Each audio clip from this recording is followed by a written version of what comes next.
नमस्कार साथियों, आप देख रहे हैं यश ट्रस्टेड न्यूज़। मैं हूं आशीष श्रीवास्तव।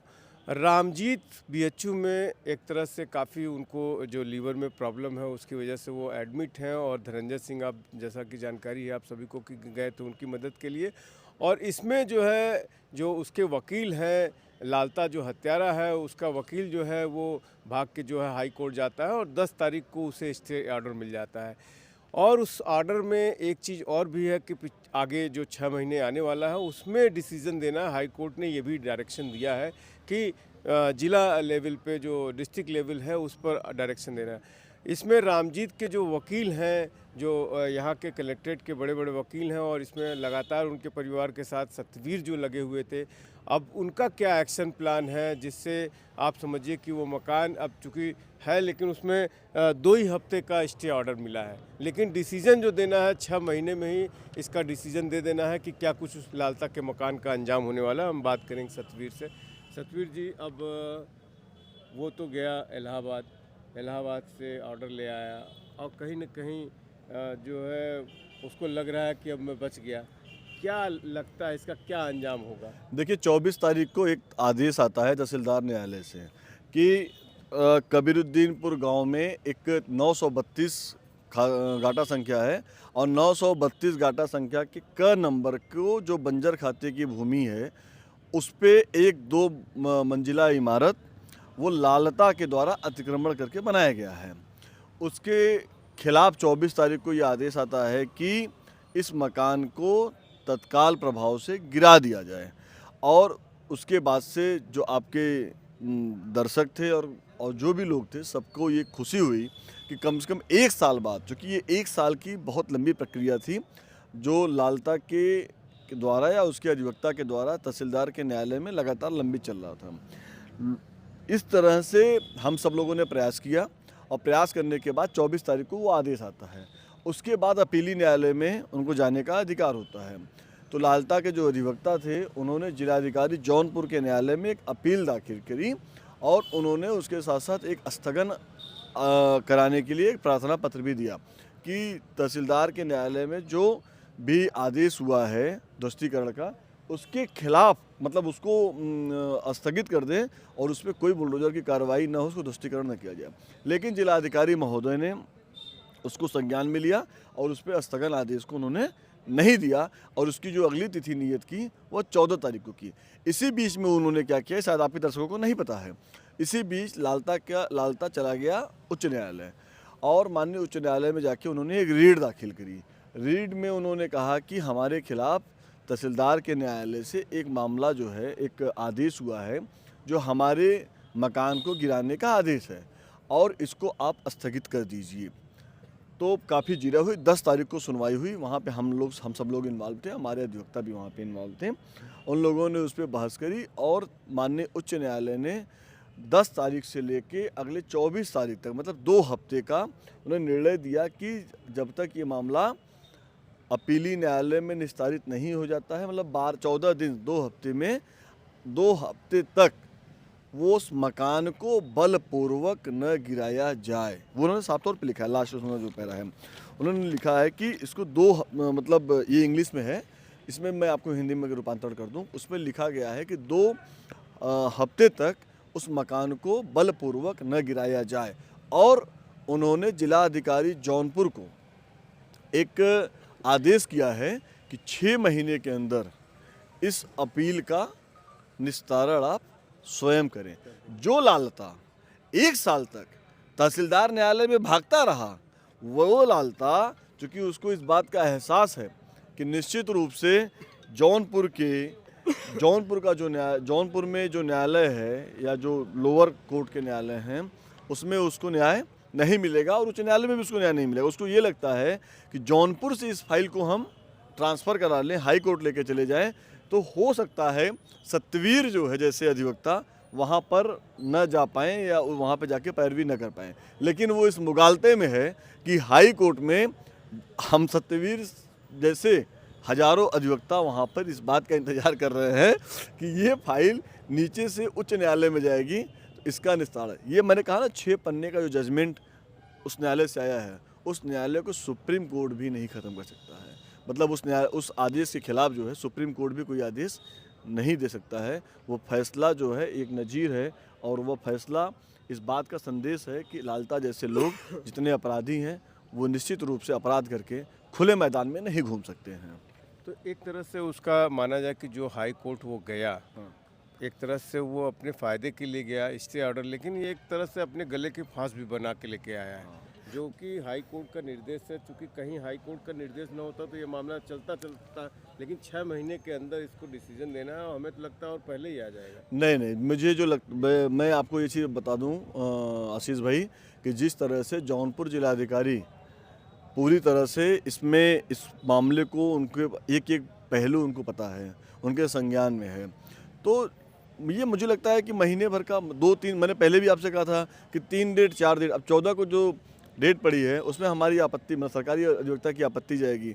एक चीज़ और भी है कि जिलाधिकारी के यहाँ कलेक्ट्रेट बार के जो पूर्व अध्यक्षगण हैं, जो पूर्व महामंत्रीगण हैं, जो वरिष्ठ अधिवक्तागण हैं, जो कनिष्ठ अधिवक्तागण हैं, सब लोग एक ही सुर में कह रहे हैं कि हम सब लोग 14 तारीख को अनुराग वाले मामले में हम वहाँ खड़े रहेंगे। तो आप समझ लो कि ये पूरा बार जो है अनुराग के साथ जिलाधिकारी के यहाँ बहस करने के लिए खड़ा रहेगा, और मुझे पूरा विश्वास है कि जिलाधिकारी के न्यायालय में बहुत ज़बरदस्त बहस होगा और इस मकान को गिराने का आदेश और जो इन्होंने अपील की है उस अपील को खारिज करने का काम जिलाधिकारी के न्यायालय से होगा। क्या लगता है आपको, जैसे लालता ने ये जो है बिना किसी उसके एक नई रीट दाखिल करके वो चला गया, जिलाधिकारी ने उसकी चीज़ों को खारिज नहीं किया था, अभी खारिज करते तब जाता, तो उसके उतावलापन जो है वो उसके लिए घातक साबित। देखिए, न्यायिक कानूनी रूप से आप एक ही वाद को 2 न्यायालयों में आप नहीं चला सकते हैं। जब आपका एक वाद अभी निस्तारण नहीं हुआ है और वो अपीली न्यायालय में उसका मामला लंबित चल रहा है, तो आप उच्च न्यायालय में जाके इसको रीट, अभी भी जो ये 2 हफ्ते की भी जो इनको मिला है, हम अगर चाहेंगे और हम चले जाएंगे उच्च न्यायालय में और हम जाके ये बताएंगे कि अपीली न्यायालय जिलाधिकारी कोर्ट में मामला लंबित है, तो जो 2 हफ्ते का भी ये स्टे है वो ख़त्म हो जाएगा, ये ख़त्म हो जाएगा। तो लेकिन अभी कोई हमें ज़रूरत भी नहीं है, प्रशासन को मकान गिराना है, कानूनी रूप से प्रक्रिया के तहत हम आगे बढ़ रहे हैं। निश्चित रूप से जो अवैध निर्माण है सरकार अपनी ज़मीन को खाली करा लेगी। लालता का हथकंडे के बारे में तो बड़ी कहानियां हैं, लेकिन ये एक नया करंट चल रहा है जो आप देख ही रहे हैं कि यहाँ पे भी चल ही रहा है, तब से हाई कोर्ट वो पहुँच जाता है।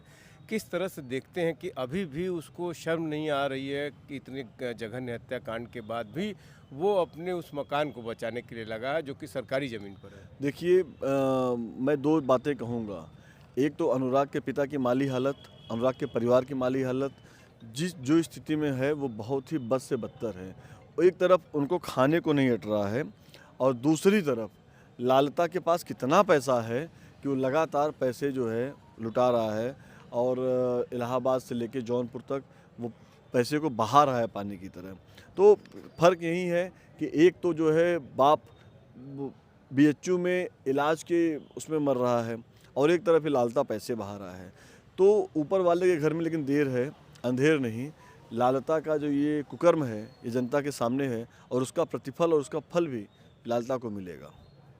तो आप देख सकते हैं किस तरह से बता रहे हैं लालता। आपसे मैं निवेदन और करूँगा, एक छोटा सा निवेदन मैं आपके दर्शकों से करूँगा आशीष भाई, क्योंकि मैं आपके दर्शकों के कमेंट पढ़ता हूँ और कमेंट में लिखा होता है कि मैं अनुराग के परिवार के साथ हूँ, मैं इनके साथ हूँ, मैं ये कर दीजिए, मकान गिरा दीजिए।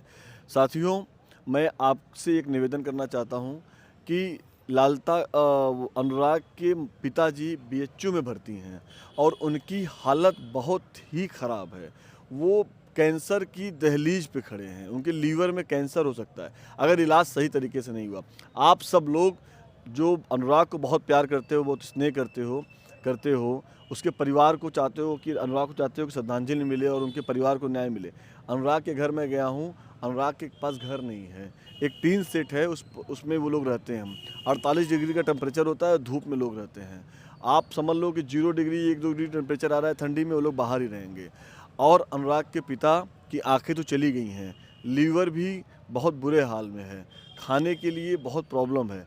एक बारकोड है उनकी माता जी का, नाम क्या है, उषा देवी नाम है सर ना, आशा देवी नाम का बारकोड आप आशीष भाई मेरे इस वीडियो के साथ जरूर लगा दीजिएगा।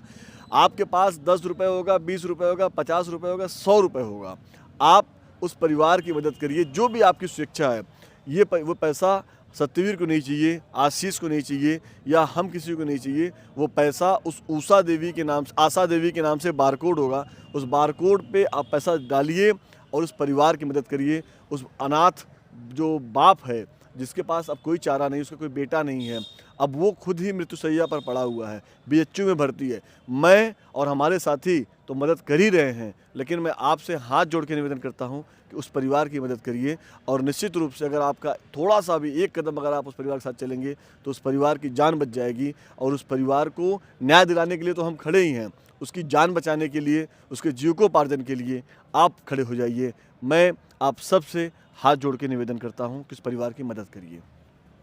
तो आप देख सकते हैं किस तरह से हाल आपसे छिपा नहीं है रामजीत का। वो ज़िंदगी और मौत से बीएचयू में लड़ रहे हैं, लेकिन उनके परिवार को इस समय पैसे की ज़रूरत है। जैसा कि सतवीर की अपील है, हम सभी अपील कर रहे हैं कि जो क्यूआर कोड हम इस वीडियो में लगाए हुए हैं उस पर आप सभी जो कुछ भी आपसे बन पड़ता है, रामजीत अनुराग के पिता अनुराग के परिवार की मदद ज़रूर करें। और लालता आप देख सकते हैं कि अभी भी उसके पास, चूँकि पहले से पूरे गाँव में ये चर्चा थी कि उसके पास काफ़ी संपत्ति है, काफ़ी पैसा है, जिसको लेकर के वो सिस्टम में किस तरह से धांधली, किस तरह से भ्रष्टाचार है, उसको लेकर के पहले भी ज़मीनों के लिए वो अत्याचार करता रहा है। अभी भी उसका अत्याचार जारी है। यहाँ जिलाधिकारी की कोर्ट में ये मामला चल रहा है, लेकिन वो फिर हाई कोर्ट चला जाता है, हाई कोर्ट से डिसीजन लेके आ जाता है, लेकिन उसे कोई राहत नहीं मिलने वाली है। दिनों दिन वो जो ये मामला है उसका मकान पे बुलडोज़र चलने का, वो बढ़ता ही जा रहा है। और निश्चित रूप से अब बार के जो बड़े बड़े अधिवक्ता हैं, जैसा सत्यवीर जी बता रहे थे, वो लोग भी 14 तारीख को जो है वहाँ पे जिलाधिकारी के कोर्ट में बहस में शामिल रहेंगे। और निश्चित रूप से इसमें जो लालता हत्यारा है उसको कोई राहत तो भविष्य में नहीं मिलती दिखाई दे रही है। आप हमारे साथ इसी तरह की खबरों के लिए, अपडेट के लिए बने रहें।